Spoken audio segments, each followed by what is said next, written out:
Who would love to have extra money? Let me put it in another way. If you say no, that means something is wrong. Because Allah said, by default, we love wealth. And many people think that if you love wealth, something is wrong. No, as long as you earn the money from halal sources and you spend it on halal means, right? And you give your due zakat, Allahu Akbar. This is the best thing you could ever have, right? Today, inshallah ta'ala, how can we increase, or one of the ways that Rasulullah sallallahu alayhi wasallam taught us to increase our wealth. Rasulullah sallallahu alayhi wasallam made a dua that already has been accepted and answered by Allah Azza wa Jal. Sakhr al-Ghamidi. Sakhr al-Ghamidi is one of the companions of Rasulullah sallallahu alayhi wasallam. And if you look in the seerah, this is probably the only hadith he narrated. He said that Rasulullah sallallahu alayhi wasallam said, Allahumma barik li ummati fi bukuriha. Rasulullah sallallahu alayhi wasallam made dua, Ya Allah, put barakah in my ummah, the one that starts their day early. Now this barakah is one of those words that you do not have exact one word translation. It's one of these words that have a blessing in it. You know, what does barakah mean? It is divine blessing where Allah put an increase in quantity and quality in something or in someone in unseen ways. This is what barakah means. So Rasulullah ﷺ made the dua. He made the dua, Ya Allah, put barakah in the ummah that starts, in my ummah, that starts their day early. Now this barakah, one of the things that this barakah could be in is in my wealth. And that's why the narrator of the hadith, the one who narrating the hadith, commented, so Sakhr used to start his day early doing business because he was a tajir, he was a merchant and became thari, he became very rich. And he commented also and said that Rasulullah sallallahu alayhi wasallam, he used to send his expeditions and army early in the morning for the battles to get that barakah. So the barakah that Rasulullah sallallahu alayhi wasallam made dua for is already there. It is us that we have to take advantage in it so we can get the barakah. The doctor will get his barakah in his surgeries, barakah in your thoughts, barakah in your decisions, barakah in your exams, barakah in everything that you do in that day if you start the day early. If you start the day early. Abi Dharr used to say, يومك كجملك إن أمسكت أوله تبعك آخره. Your day is just like your camel.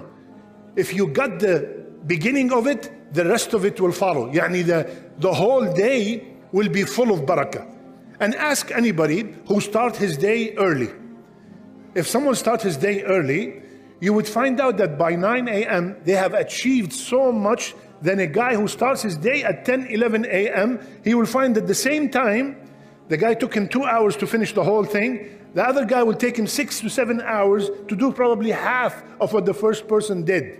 So the point is, Rasulullah ﷺ made dua of barakah. The dua is there. The dua is being answered. I want, just like Sakhr, I want to be from the people who got the effect of this dua. How? By starting my day early. By starting my day early. And what a better way to start the day than starting it with the Fajr prayer. Can you imagine starting your day by coming to the house of Allah? This is how your day started. You started your day by coming to the Fajr in Jama'ah. The barakah that will be on that day, wallahi, the minute you start getting addicted to praying Fajr in Jama'ah, you will never be able to stop. Ask any person who prays Fajr in Jama'ah and tell him what happens to your day when you miss Fajr in Jama'ah. Ask them. They would tell you it's a different day. It's a completely different day. Now, look or go search on Google, what are the benefits of starting your day early from a secular perspective? Enhances productivity, improves the brain, decreases depression, many, many benefits of starting the day early done by non-Muslim studies. And we all know, anytime you ask or interview a very famous, successful businessman or anything, one of the main things they have in common, we start our day early. We start our day early. Now, my request to myself and to you, Allah subhanahu wa ta'ala told us that the angels descend from seventh heaven to attend the Fajr in Jama'ah when He said, Inna Qur'an al-Fajri kana mashhuda. The Quran recited by the Imam in Fajr prayer is being witnessed by the angels. So ya ikhwan, the angels are coming from seventh heaven to attend the Salat of Fajr in Jama'ah, and you live 7 minutes, 7 blocks away, and you do not come to the masjid. Let me ask you another question, and I hope you will not be as shy as the first question. If the management decide to give $500 for everybody who come to Fajr tomorrow morning, how many of you would come? Now you're telling the truth. Now you're telling that not only you would come, you will call your cousin in Jersey, if you can fly quickly, be here tomorrow. You would call the brothers in Houston, everybody. As a matter of fact, some of us, you know what, maybe something the car will not start, I will sleep here tonight.